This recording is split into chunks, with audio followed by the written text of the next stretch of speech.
Bonjour à tous et bienvenue sur Hors Média. Nous continuons notre tour des municipales avec les différents candidats et candidates. Et aujourd'hui, nous sommes avec le candidat de la droite et du centre, Grégory Meyer. Bonjour. Bonjour à vous. Je salue également nos invités du jour. Bonjour Wasni, bonjour Mélissa et bonjour Skéline. Bonjour à vous. Euh, Monsieur Meyer, donc vous êtes à la tête de notre ville plus que jamais vivante. C'est le nom de votre liste. Dans votre programme, la sécurité, la santé, les transports et le logement y occupent une place importante. On va bien évidemment en parler, mais avant, Je le confirme. vous dites que vous vous présentez avec une ambition claire, faire d'Orléans une ville plus que jamais vivante, à la fois solidaire et dynamique, tout en restant fidèle à son identité et à ses valeurs. C'est-à-dire, est-ce que vous pouvez un peu développer? Bien sûr, mais c'est puisé sur plein de sujets qu'on Mhm. qu'on aura effectivement l'occasion d'évoquer ensemble. Mais tout ce qui est lié effectivement à la santé, c'est la solidarité, tout ce qui est lié à la sécurité. Et on le sait très bien que globalement, vous ne pouvez rien construire sans sécurité et qu'aujourd'hui, on est sur un décrochage sur ce plan-là. C'est de la solidarité. Quand on parle effectivement culture, sport, quand on parle aussi logement, parce qu'il va falloir dans cette ville relancer la production de logements. On en est à peine 200 logements neufs sur 2024. C'est à l'arrêt. On a besoin aujourd'hui de reproduire du logement étudiant, intergénérationnel. Et tout ça, effectivement, fait que cette ville, elle doit reprendre effectivement le bon chemin, le bon rayonnement aussi. Et c'est notre ville, plus que jamais vivante aussi. Mais comme on a des jeunes aussi sur le plateau, c'est aussi prévoir, est-ce qu'on n'a pas effectivement aujourd'hui dans Orléans de la festivité, une ambiance, de l'activité aussi pour les jeunes. Et c'est des éléments importants. Et c'est un engagement fondamental, en tout cas pour nous, de l'intégrer. Et on l'a intégré à notre programme. Vous vous définissez également comme le seul candidat de la droite républicaine et du centre. Oui, par opposition à Vous une droite populaire. Vous le placez où, le maire sortant, Serge Grouard? Je le passe dans une droite plutôt conservatrice, voire très conservatrice. Voilà. Et pourquoi? Parce que déjà, vous regardez la composition de sa liste, et puis vous allez effectivement comprendre pourquoi on le met dans cette case-là. Et puis après, c'est des visions très conservatrices par rapport notamment, effectivement, et on peut le rappeler, l'être musulman. On peut aussi rappeler ses sorties sur les migrants. Et moi, en tout cas, je porte un projet de sécurité fort, mais sans stigmatiser d'autres populations. Ça a aucun sens, si ce n'est essayer effectivement de trouver comment dirais-je, des alibis pour expliquer, en tout cas, des mauvais résultats. Voilà. Avant de donner la parole à nos invités du jour, Monsieur Meyer, on parle beaucoup de désertification médicale. Oui. C'est quelque chose d'essentiel. C'est une priorité pour nous, le désert médical. C'est un vrai sujet. Et vous avez fait le choix de placer en numéro 2 la médecin, alors j'espère que je n'ai pas écorché son nom de famille, Valentina Kiefer, qui aura donc à sa charge ce dossier un peu épineux. Bien sûr, pas qu'elle, parce que du coup, en 4, il y a Alice Munier, qui est pharmacien. Pour nous, c'est une priorité de gérer enfin le désert médical. Ça dure depuis des années à Orléans. Il n'y a pas de fatalité. On a des actions concrètes, une méthode qu'on va appliquer pour effectivement ne plus être dans cette zone rouge du désert médical qu'on vit au quotidien. Moi, je vis à Orléans, j'ai mes enfants à Orléans et je suis aussi, comme vous, confronté à cette problématique de recherche de médecins. Voilà. Donc, c'est un élément pour nous prioritaire. Mélissa, vous avez 37 ans, vous êtes orléanaise de naissance, vous avez vécu 3 ans à Madrid, en Espagne, après vos études. Vous êtes revenue en France et vous avez toujours travaillé comme commercial dans plusieurs domaines différents. Vous êtes aujourd'hui dans le domaine de la beauté et vous avez créé Mabel pour embellir le regard des femmes. Est-ce que vous avez une question à Grégory Meyer? Oui, tout à fait. Je souhaitais savoir comment vous souhaitez utiliser l'IA pour renforcer la sécurité des Orléanais tout en respectant les libertés individuelles. Alors, bon, je suis avocat, donc à partir de là, effectivement, les libertés, elles seront bien sûr respectées. On a un cadre réglementaire, d'ailleurs, qui est en train d'évoluer. Je ne sais pas si vous avez regardé, il y a une réforme au niveau du Sénat qui va passer à l'Assemblée nationale, qui risque d'être adoptée et qui va effectivement augmenter nos capacités sur ce domaine-là et être moins contraignant en fait aussi sur ce plan-là. Bien sûr, on respectera ce cadre légal, mais il faut intégrer l'IA. Alors, il faut intégrer l'IA sur le plan de la sécurité, et ça c'est important, avec bien évidemment tout ce qui est le système de vidéosurveillance, avec le CSO, qui permet effectivement de gérer effectivement cette IA et cette vidéosurveillance, avec bien sûr des humains qui sont derrière, mais ça c'est un élément important, l'IA. Ça donne de la performance, ça donne de l'efficacité, et ça on doit effectivement l'intégrer de façon importante. D'autres villes l'ont fait de façon aussi performante. Alors, je cite souvent Nice, mais Nice est un laboratoire d'innovation sur ce plan-là, mais pas que, c'est-à-dire que c'est innovant, mais on voit aussi les résultats. Et nous, à Orléans, ça fait des années et des années qu'on n'a pas d'abord déployé des caméras modernes, qu'on n'a pas également rénové ce CSO qui est notamment effectivement toute cette gestion de cette vidéosurveillance, et on doit le faire pour avoir de l'efficacité, on doit le faire bien sûr dans un cadre légal. Et puis il y a l'IA aussi qu'on doit intégrer. Ça, j'en ai beaucoup parlé aux agents de la mairie d'Orléans. On doit aussi intégrer des briques d'IA pour certains métiers. Il y a 300 métiers à la mairie d'Orléans ou à la métropole. Et on doit effectivement aujourd'hui commencer, et la mairie ne l'a pas fait, et intégrer l'IA pour faciliter certaines tâches qui sont un peu répétitives, augmenter aussi la performance des agents. Et ils sont en demande, et on va le faire de façon progressive, avec beaucoup de formation, et on ne doit pas les inquiéter là-dessus. C'est un complément, ça ne remplace pas bien évidemment des emplois, mais ça leur permettra effectivement de gérer correctement cette innovation qui aujourd'hui ne doit pas être étrangère à une mairie. Voilà, donc c'est ce que nous on va apporter. Puis moi j'ai cette sensibilité, je ne sais pas si vous avez vu, mais en 1998 j'ai créé une start-up qui s'appelait Eat Online, qui est aujourd'hui devenue Just Eat. Voilà, c'est quelque chose dans lequel j'ai baigné moi toute cette innovation, toute cette internet, et bien sûr logiquement et naturellement on va l'intégrer avec le respect bien évidemment du cadre légal. Voilà. Et juste, je complète, c'est que dans la réforme, il y a aussi l'intégration maintenant, si c'est voté, de l'utilisation de certains drones, notamment pour la sécurité. Si c'est voté, écoutez, dans ce cadre légal, on l'adoptera aussi à Orléans. Pas pour s'amuser, mais en tout cas pour aller chercher de la performance. Voilà. Sans sécurité, on ne peut rien construire. On ne peut rien construire en matière de culture, rien en matière de sport, rien en matière de jeunesse. Et on doit effectivement revenir sur une sécurité efficace, performante, parce qu'à défaut, on ne pourra rien construire sur cette ville. Soukaina, vous avez 23 ans, vous êtes praticienne en bien-être à Orléans depuis 1 an et fondatrice de Sissou Thérapie, je le dis bien ? Oui. Très bien. Moi, c'est chouette. Vous accompagnez des femmes dans leur transformation corporelle et mentale. Est-ce que vous avez une question à Jean-Philippe ? Oui. Du coup, dans mon domaine, j'aimerais savoir quelles actions concrètes comptez-vous mettre en place pour soutenir la santé et le bien-être des familles au sein d'Orléans, notamment à travers le sport ? Bien sûr. C'est un élément important. Alors, je ne sais pas si c'est sous une forme associative ou pas, mais en tout état de cause, on sait très bien qu'une mairie ou d'autres institutions ne peuvent pas faire le travail d'une association, notamment sur le plan de la santé, du trouble mental et autres, et que c'est les associations qui ont ce maillage, qui ont cette performance sur le terrain. Nous, on est quoi à la mairie d'Orléans ou à la métropole ? On doit être facilitateur de vos activités, qui sont quasiment des activités pour certaines de services publics. On doit vous aider financièrement, mais on doit pas que financièrement vous aider. Et on va mettre en place à Orléans notamment un soutien dans votre développement, un soutien, alors association ou bien sûr business, parce que je suis très sensible effectivement à tout ce qui est business. Je suis au MEDEF. Voilà, vous avez vu que j'avais un point très très fort sur le plan de tout ce qui est attrait à l'entreprise. Je suis avocat en droit des affaires, mais voilà, on va faire un soutien et on va même mettre en place une cellule particulière à la mairie d'Orléans qui va vous aider en fait à aller chercher notamment de la subvention. C'est compliqué souvent d'aller chercher la subvention européenne, mais même dans d'autres institutions françaises.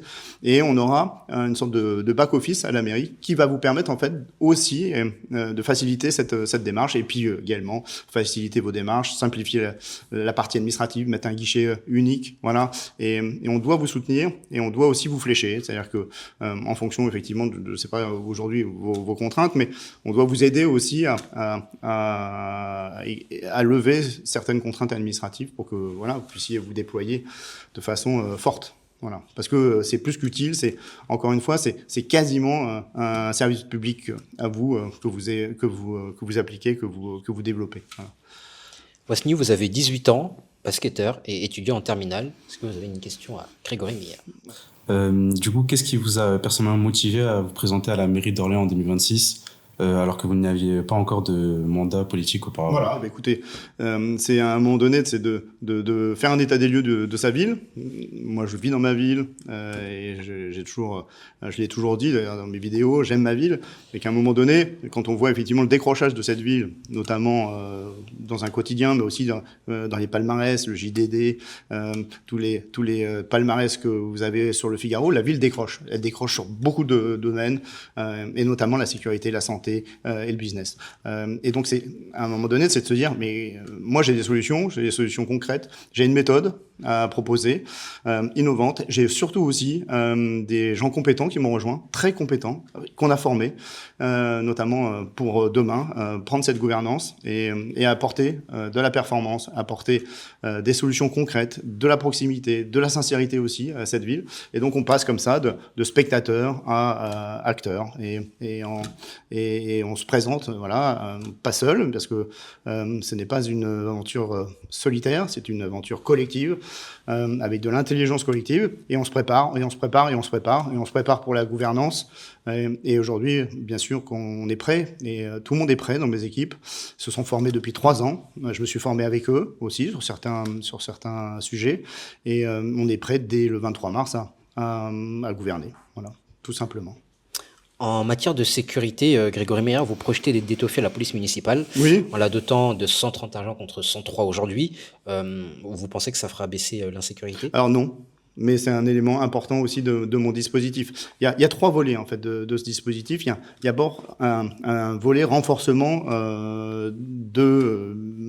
des agents, parce que c'est important de passer à 103 à 130. C'est pas un chiffre qu'on a sorti de nulle part, mais c'est le moyen en tout cas de permettre effectivement de revenir à du terrain, mettre des bleus sur le terrain, faire de l'îlotage et faire des patrouilles aussi régulières, du 7 jours sur 7, du 24/24.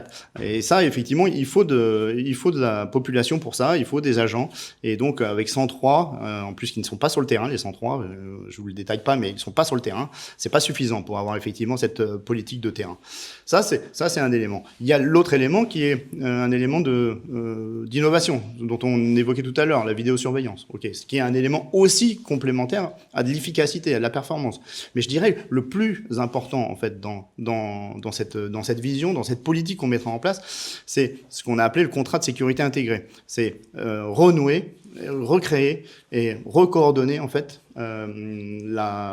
l'activité de la police municipale avec les autres polices, la police nationale, la gendarmerie, mais aussi d'autres services comme le service du procureur, le service de la préfecture. Pourquoi ? Parce qu'aujourd'hui, la mairie d'Orléans et sa police fonctionnent en silo, elles fonctionnent seules, et on sait que la performance, en fait, sur ce sujet-là, elle n'est liée qu'à une coordination de toutes les polices. Et je rêve de quelque chose, ça sera dans quelques jours plus un rêve, c'est de mettre en place notamment un CODIR au niveau de la métropole, que tous les directeurs de la police municipale puissent se réunir, donc les 22 communes, pour décider d'actions ensemble et créer du lien, parce que créer aussi des outils pour la transmission de l'information, du renseignement, parce que en fait ce n'est que par ce biais-là et par ce contrat de sécurité intégré qu'on va redonner de la coordination à tous nos services, avec les services nationaux, les services également des autres mairies. Et là, on a de la performance. Voilà. On n'a pas de performance seule. On a de la performance aujourd'hui avec les autres. C'est donc votre dispositif qui va permettre à la police et municipale et nationale et à la justice de travailler ensemble. Bien sûr, elle le fait plus aujourd'hui. D'autres villes le font très bien. Et on arrive même à avoir des patrouilles communes entre police municipale dans d'autres villes, police nationale. On arrive à avoir des missions communes, on arrive à avoir des réunions communes, mais de façon effectivement très opérationnelle. C'est ça que j'ai envie pour demain à Orléans. Et puis dans une vision un peu plus longue, on arrivera à ce que font d'autres villes aussi, par performance, par efficacité, c'est d'avoir des locaux communs avec la police nationale. Voilà. Soukaina, est-ce que vous avez une autre question? Oui, toujours par rapport au bien-être. Comment imaginez-vous une ville d'Orléans qui favorise davantage le bien-être physique et mental de ses habitants? D'accord. Eh ben, c'est toujours la même solution. C'est un sujet sur lequel effectivement les associations doivent être porteurs de quelque chose et au quotidien. C'est-à-dire que la mairie, elle n'est que dans ces domaines facilitatrice de l'innovation, d'associations qui sont effectivement sur le bien-être, d'associations qu'on a rencontrées qui sont notamment aussi sur le trouble mental, avec l'idée d'avoir un maillage complet sur la ville, aussi très performant. Et en fait, la mairie, elle peut pas gérer tout, mais en tout cas, elle peut faciliter plein de choses, par la subvention, ça c'est important, et par aussi un soutien au quotidien. Et ça c'est en soi ce que je veux effectivement impulser, c'est ce travail de coordination aussi avec les services de la mairie, sans s'immiscer dans la gestion des associations, elles le font tellement bien, mais en tout cas en les aidant à se développer, des locaux peut-être, je cherche des locaux, je cherche du personnel, voilà, c'est tout cet écosystème qu'il faut recréer pour revenir à quelque chose d'efficace sur le trouble mental, sur le bien-être, et c'est un élément important et c'est un engagement fondamental pour moi. Mélissa, est-ce que vous avez une autre question? Oui, une dernière question. Est-ce que le sport peut s'attendre à de nouveaux investissements de la ville dans les prochaines années? Alors, on a un sujet, mais j'aime bien l'aborder, parce que c'est un sujet qui nous est, en tout cas, qui est important. C'est la dette grise. Ce qu'on a appelé la dette grise, c'est cette dette, en fait, qui n'est pas intégrée au compte de la mairie, mais qui, en fait, correspond à des actions, à des rénovations qui n'ont pas été faites depuis des années et des années et des années.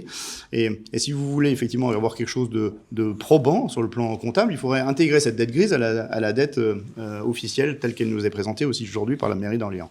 Et j'en reviens effectivement à ce sujet parce que ça a été un sujet qui a été porté notamment par Soufiane Sancon, qui est dans mes équipes, qui a beaucoup effectivement travaillé sur le sport, la santé, mais je pense aussi à Mohamed Alouari qui est dans mes équipes, mais Eddie Kaldoun aussi qui nous ont rejoints et on s'est tous sensibilisés sur cet effort qu'il va falloir faire de rénovation. C'est-à-dire que on veut pas aujourd'hui relancer des projets coûteux et édifier de nouveaux équipements et autres. L'idée est déjà de s'occuper de l'existant. On a le Palais des Sports à rénover, on a les montées à rénover, à remettre le toit, on a également à la source le stade à rénover avec des réceptifs qui doivent être à la hauteur du niveau aujourd'hui de l'équipe de l'USO et du niveau qu'elle doit atteindre demain, hein, si notamment elle est en Ligue 2.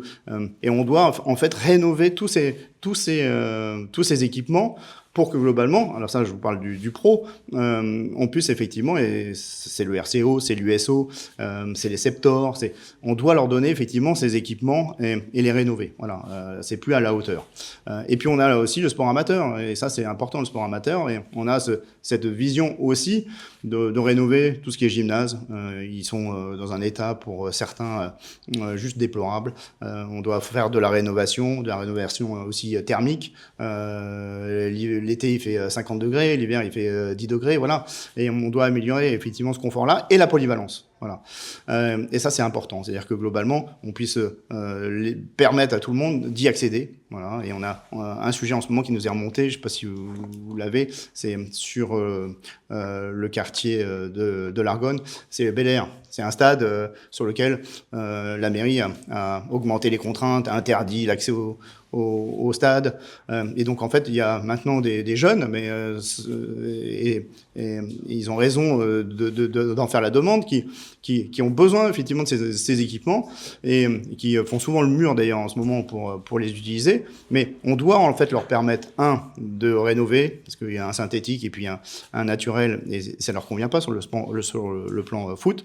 Mais on doit aussi ouvrir organisé pour que globalement ils puissent bénéficier de ces équipements le samedi, le dimanche. Voilà. Aujourd'hui, c'est contraignant, c'est fermé. Ils ont mis partout des grilles pour pas qu'on y accède. C'est pas ce que nous on veut. Nous on veut effectivement les équipements, les rénover et les ouvrir et les rendre accessibles à la population. C'est voilà, et dans un cadre de sécurité. C'est notre travail, c'est notre engagement. Grégory Meyer, avant Ouais. de donner la parole à Wasni, il y a Jean-Philippe Grand, donc le chef de file du collectif Orléans Solidaire et écologique, qui nous a dit que dans son programme, il souhaitait enlever ce que la mairie donnait, donc le 1,2 million à Orléans Loiret Basket, et qui souhaitait l'arrivée d'un partenaire privé. Vous en pensez quoi? Moi, c'est pas ma vision, d'accord. D'abord, j'ai beaucoup écrit sur l'OLB et j'ai pas cette vision-là. En tout cas, pas de façon aussi rapide et aussi brutale. Je vais maintenir la subvention à l'OLB, ça c'est en tout cas dans un premier temps. On va changer le régime juridique. On va passer sur une société publique qui permet effectivement notamment de faire appel à l'épargne, appel aux investisseurs privés. Et puis on va se dire que, et c'est un peu mon ADN, que le privé, que l'investissement privé est quand même effectivement vertueux. D'accord, ça c'est un élément qu'on peut partager avec Jean-Philippe, mais à terme, voilà, on va pas se désengager, mais on va faire en sorte que petit à petit, en tout cas, les capitaux privés reviennent, les partenariats privés reviennent, et pourquoi pas, à un moment donné, dans certains délais, permettre effectivement la privatisation du club, tout en restant bien sûr au capital et tout en étant effectivement toujours facilitateur du bon fonctionnement de ce club. Mais je ne veux pas effectivement me retirer totalement. Voilà, c'est un équilibre à trouver entre le privé et le public. Et en tout état de cause, je garde les subventions parce que couper les subventions, c'est couper aussi l'élan de ce club. Et voilà, et progressivement, en revanche, bien évidemment, avoir une vision de privatisation, en tout cas de faire appel à des capitaux privés de façon beaucoup plus importante qu'aujourd'hui. Voilà. Et dernière chose, un élément important dans la politique sportive, ce qui n'est pas le cas aujourd'hui, c'est que la mairie, c'est pas son job. C'est pas son job de s'immiscer dans la gestion d'un club sur le plan sportif, sur le plan du management organe, de l'aspect manager. C'est pas si c'est la mairie qui donne les subventions. Oui, mais non, c'est-à-dire que la mairie, elle facilite, elle donne des subventions, mais elle s'immisce pas dans la politique sportive d'un club. Et on l'a dans d'autres exemples. On peut être effectivement dans un conseil de surveillance, on peut être, mais la gestion d'un club, voilà, c'est le monde sportif, c'est le monde privé, et c'est important en fait, voilà, c'est pas parce que je donne de l'argent que je vais choisir les joueurs. C'est un élément important aussi, et je pense que c'est le problème aujourd'hui de l'OLB. C'est pour ça qu'elle passe pas un stade supplémentaire, c'est que voilà, elle est prise aussi par une gestion municipale qui n'a pas lieu d'être. Wasni. Je sais pas si vous êtes d'accord d'ailleurs avec ça. Si. J'aurais voulu poser une question sur l'OLB. Mais vous avez le droit aussi de répondre à des questions. Ouais. Vous êtes d'accord avec moi ou pas? Wasni, vas-y. À moitié là, vous avez le droit. Écoutez. Du coup, moi, ma question ce serait sur la jeunesse et les étudiants. Ouais. Quelles mesures concrètes souhaitez-vous mettre en place pour améliorer la vie des jeunes et des étudiants à Orléans? Alors, ça comprend plein de choses, hein, mais ça comprend, bien sûr, par exemple, et c'est des sujets qui sont un peu transversaux, mais le transport. On sait que demain, notamment les étudiants vont venir à Madeleine, d'accord. La problématique, ça va être quoi? Ça va être, le logement sur Madeleine, globalement, qui n'existe pas. J'ai une question sur le logement juste après.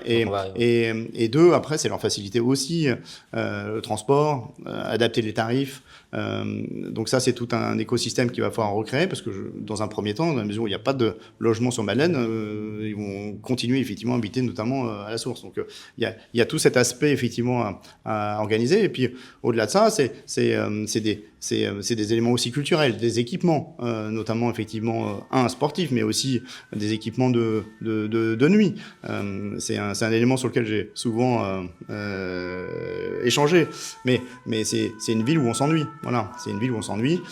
Ça manque d'équipements, ça manque d'équipements de nuit, ça manque d'équipements aussi de loisirs, et que globalement, je ne vais pas me substituer à, mais je vais en tout cas faciliter cette éclosion. Il y aura des transports gratuits Alors, je suis pas, moi, et vous allez comprendre rapidement pourquoi, je suis pas pour la gratuité du transport. La gratuité du transport, c'est aujourd'hui, sur la métropole, 25 millions par an, sur une métropole qui est déjà très endettée, hein, c'est la 3e métropole la plus endettée de France. Donc je ne vais pas aller effectivement sur cette gratuité. Et puis quand vous regardez effectivement les échanges qu'on a sur les quotidiens ou les rapports qui ont été produits sur ce sujet-là, les gens en fait ils veulent quoi? Ils veulent du service. Ils veulent du service supplémentaire. Ils veulent des offres kilométriques supplémentaires. Ils veulent du cadencement supplémentaire.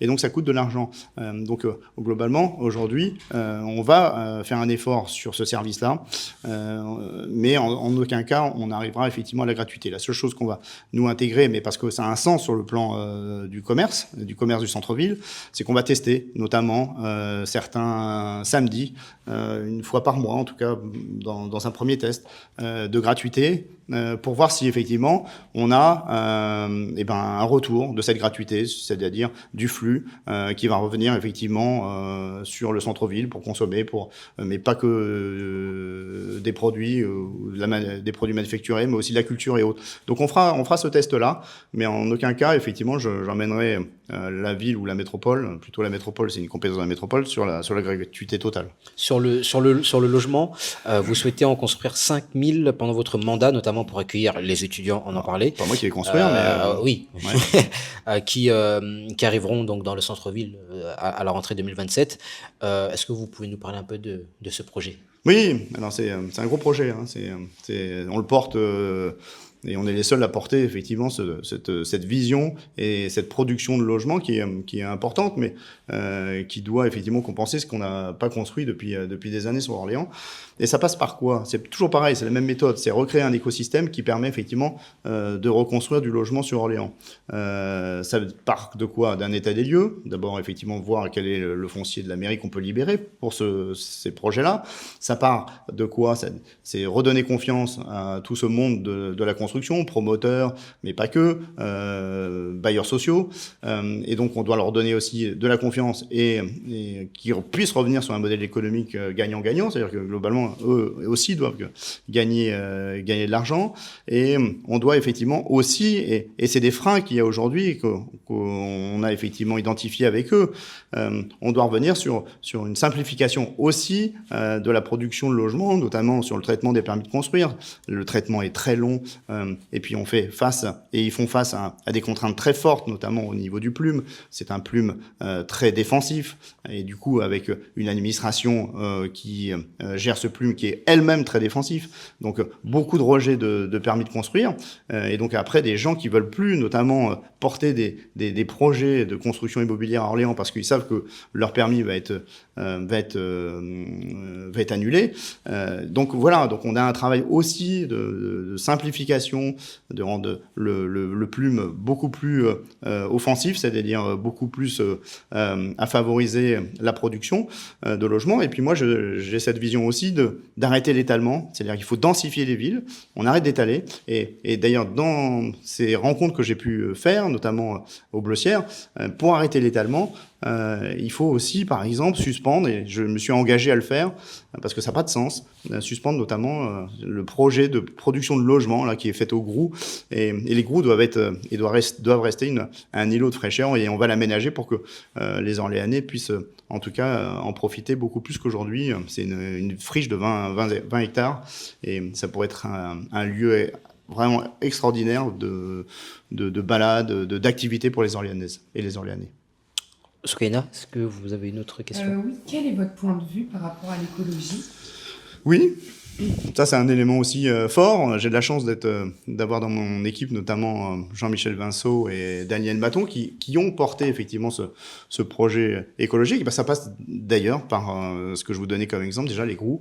On arrête effectivement l'étalement. L'étalement c'est quoi? C'est d'utiliser des friches ou des éléments de verdure pour effectivement produire du logement. Non, on va utiliser déjà ce qui est existant et on va le densifier. On va faire du R3, du R4, voilà, du R5, du R6 si on peut. Mais ça, c'est un élément important. Déjà, c'est un élément d'écologie. On a également tout un volet écologique de végétalisation de la ville, en tout cas de l'hypercentre, parce que la ville, sur ce plan-là, est inégale, entre guillemets. Vous allez à la source, il y a de la végétation, c'est vraiment lié au centre-ville, donc végétaliser voilà, le centre-ville de façon importante. Et puis on a effectivement après plein de projets, notamment dans les écoles, désimperméabiliser les cours, c'est ce qu'on a appelé les cours oasis. Et puis après, on a aussi la chance, et j'ai rencontré dans mon parcours Jean-Noël Riffel, qui est le directeur de l'OFB, l'Office français de la biodiversité, alors qui travaille avec moi sur ce projet de biodiversité. On a fait d'ailleurs beaucoup de rencontres ensemble, on a fait des réunions sur ce thème-là, de la biodiversité, et on a beaucoup de projets, voilà, pour effectivement que on puisse effectivement avoir des actions concrètes sur la biodiversité. On les portera, notre équipe les portera, et on les portera avec lui. Voilà. Wasni? Oui, ma dernière question, ça suit un peu ce qui a été évoqué au début. C'est du coup rendre Orléans plus vivante et plus dynamique. Concrètement, quel projet pour vous pourrait transformer la ville dans les prochaines années? Alors, comme je vous l'ai dit, on a quelques projets structurants, ça c'est sûr, sur le mandat, notamment des équipements qui sont liés à la culture et au tourisme. C'est redonner à Orléans du rayonnement au national et à l'international. On porte notamment la cité Jeanne d'Arc, on porte le port-musée. Bon, ça c'est des éléments effectivement nouveaux qu'on va apporter en termes d'équipement. Et puis, c'est de redonner une impulsion à cette ville, un rayonnement. Et ça, c'est pas forcément lié à des éléments structurants. C'est lié à des éléments, effectivement, comme on avait dit, du quotidien, de la sincérité, du bon sens. Et puis aussi, permettre, quand il y a de l'innovation, de la porter et de la faire rayonner. C'est cet écosystème aussi qu'on va amener dans cette ville, qui est important. Voilà, on va ouvrir les portes, ouais, parce qu'aujourd'hui, on le voit, que ce soit en matière de sport, en matière artistique notamment, parce qu'on a beaucoup d'artistes locaux qui sont pas aidés. C'est vraiment relancer cette machine, relancer cette impulsion forte, et dans tous les domaines, notamment dans le domaine que vous évoquiez. Ouais, c'est important. Voilà. C'est une attitude aussi. Ouais. Et pour rebondir, du coup, comme vous avez évoqué sur le tourisme, ça resterait dans les mêmes, comment je peux dire, sur les mêmes concepts, c'est ça? Oui, voilà. Ouais. Alors, le tourisme à Orléans a progressé, parce qu'il ne faut pas non plus toujours critiquer, mais en tout cas, on a des marges importantes encore de développement. On n'est pas une ville vraiment touristique. Pour moi, les premières villes touristiques, c'est notamment Blois. On a des statistiques qui sont un peu meilleures, mais qui ne sont pas encore à un niveau de performance optimal. Et on doit renouveler, bien sûr, des équipements, mais pas que, en fait. Il y a un gros travail à faire, notamment avec tout ce qui est tourisme de loisirs, tourisme d'affaires. Et on doit recréer aussi de la récurrence sur des moments de l'année où on peut effectivement communiquer sur le tourisme. On a cette idée de faire, d'ailleurs, pour Mardi Gras, un festival avec la Nouvelle-Orléans, parce qu'on est lié à la Nouvelle-Orléans, et que ça peut avoir effectivement beaucoup de sens et de rayonnement, de recréer ce partenariat culturel festif avec la Nouvelle-Orléans sur un festival qui sera récurrent et qui sera aussi un élément touristique important. Cette ville manque d'un marqueur, et ce marqueur, ça peut être ce festival et ce partenariat fort avec la Nouvelle-Orléans. Mélissa, vous avez encore une question ou... Non, ça va. Moi, j'avais une dernière question, mais c'est plus personnel. Ouais. Vous parliez de Just Eat. Just Eat, ouais, exactement. Ça consiste en quoi? Alors, j'ai créé en 1998. Ouais, ça remonte. Une interface qui s'appelait à l'époque Allo Resto, qui est devenu après Eat Online, qui était en fait un site d'intermédiation entre vous, clients, et les restaurateurs, notamment de la livraison. Ce site, donc, on l'a créé en 98 avec mon associé de l'époque, Sébastien Forest. Et puis, on a levé des fonds, puisqu'on était sous un format start-up.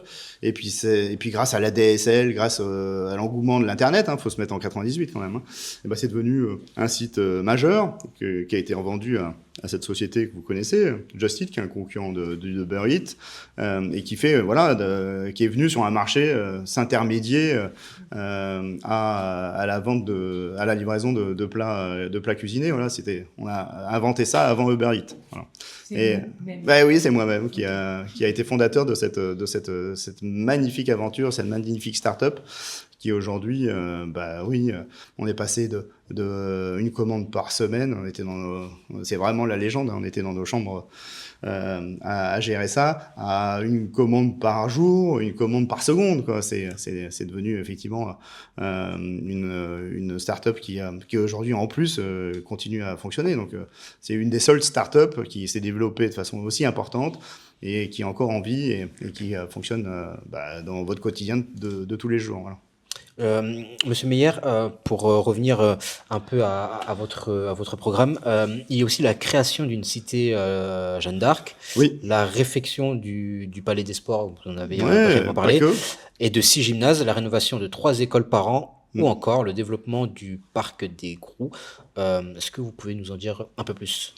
Alors, mais ça part toujours effectivement du même constat, hein, cette dette grise qu'il va falloir gérer. C'est-à-dire que ces équipements n'ont pas été gérés depuis des années. Ils sont dans un état, pour certains, très, très avancé, très dégradé. Et du coup, effectivement, avec un fonctionnement, en tout cas pour les Orléanais et les Orléanais, assez chaotique. Donc, on va faire un effort effectivement sur ces équipements. On va les rénover. Voilà. Et c'est un engagement qu'on a pris et qu'on va tenir dès le 23 mars. Voilà. Après, pour ce que je vous avais dit pour les Grous, c'est 20 hectares. On va arrêter, bien sûr, parce qu'on s'est engagé à le faire et que ça a du sens et qu'on est dans une vision de bon sens. On va arrêter la production de logements sur les Grous.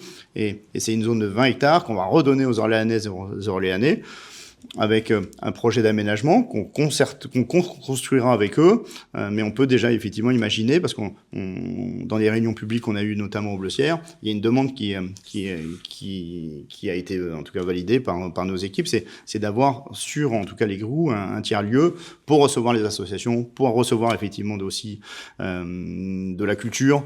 C'est des zones qui ont été délaissées, abandonnées par la mairie sortante, sur ce plan-là aussi, associatif aussi, et il va falloir effectivement déconcentrer non seulement le pouvoir municipal, mais aussi déconcentrer la culture, déconcentrer le milieu associatif et autres, et qu'on retrouve dans tous ces quartiers, en tout cas de la vie, de l'identité, et des lieux pour se retrouver. Donc c'est un projet vraiment très global.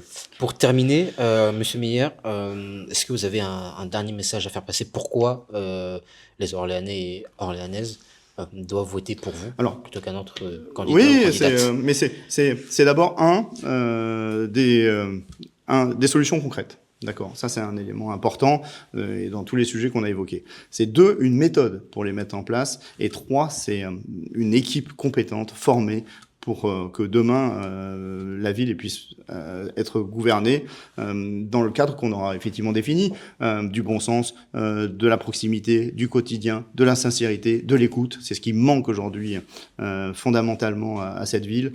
Et puis d'être aussi à l'écoute de projets, de les aider, de les soutenir. Voilà, on a des pépites sur Orléans qu'on laisse mourir. J'en ai plein d'exemples. Et c'est ça aussi notre force.